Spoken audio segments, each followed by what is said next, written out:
Reb David Feinstein once asked his father, the Greiser Reb Moshe, who was always happy. Reb Moshe had difficult times. Every day was hard. He had to run a yeshiva and he had people all over him all day long and he had difficulties and all kinds of yisurim. And he said, Tata, how do you manage to always be besimcha? And his father answered, how can I not be besimcha if the Eibishter desires the avodah of Moshe Feinstein? The quintessential honor of Reb Moshe looked at himself, who am I? Simple Moshe Feinstein, and I was chosen to give nachas ruach to the Eibishter. How can I not be besimcha when the Eibishter chose me for that? Realizing how valuable we are to Hashem requires constant work, and always we have to think about it. It's the strongest weapon we have against the Yetzer Hara. The Yetzer Hara is always enticing us and always making us think. Your actions don't really matter. You're just a small speck in the vast universe. You're insignificant. There's a Ger Tzedek, Rabbi Avram Goldstein, who speaks all over the world. He says over a story, he came from Puerto Rico and he wound up somehow in Williamsburg and he became a Satmar Chassid and raised a Chassidish family. One of his friends who had a child who was struggling with Yiddishkeit, he was a 14-year-old boy, a 14-year-old Yoeli. The friend turned to Rabbi Avram and he said, you've been on the other side. Maybe you could be mashpia, you could influence my son and speak to him. Avram tried to speak to the boy and he saw that the boy was totally impossible to talk to. He was angry, antagonistic. He didn't know how to reach him. And he davened to Hashem for siyata d'shmaya and he had an idea. Rabbi Avram Goldstein is a musician and there's a store, a sales and repair shop, a huge one, that he would go there for all his musical instruments. He figured, let me try to bring this boy there, this Yoeli. The name of the man was John. John was a religious Catholic and Avram would always talk to him about the Bible and religious things.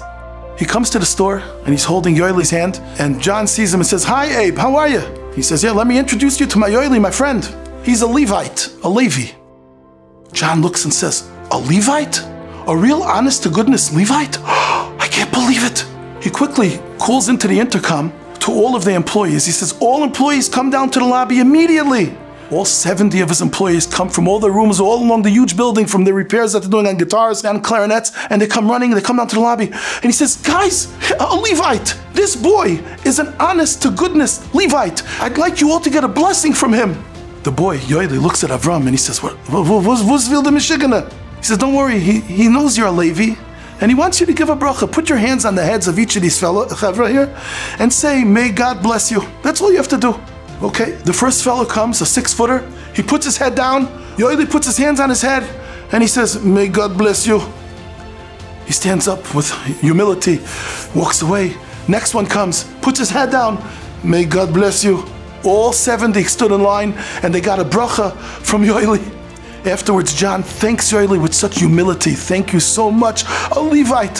What a treat, what a great day we've had today. On the way to the car, Rabbi Avram sees Yoeli's crying his head off, sobbing uncontrollably. Yoeli, what's the problem? He says, I've never ever felt I had any importance, that I'm a Levi. I never felt any uniqueness. This is the first time I felt that I'm worth anything. This turned out to be the impetus. This was what motivated him to become a Ben Torah, little by little. This feeling of value. Rav Moshe Feinstein understood. The Eibishter literally begs us, serve me, do it for me, I need you, do nachas ruach for me. If the Eibishter needs my avodah, how can I not be besimcha?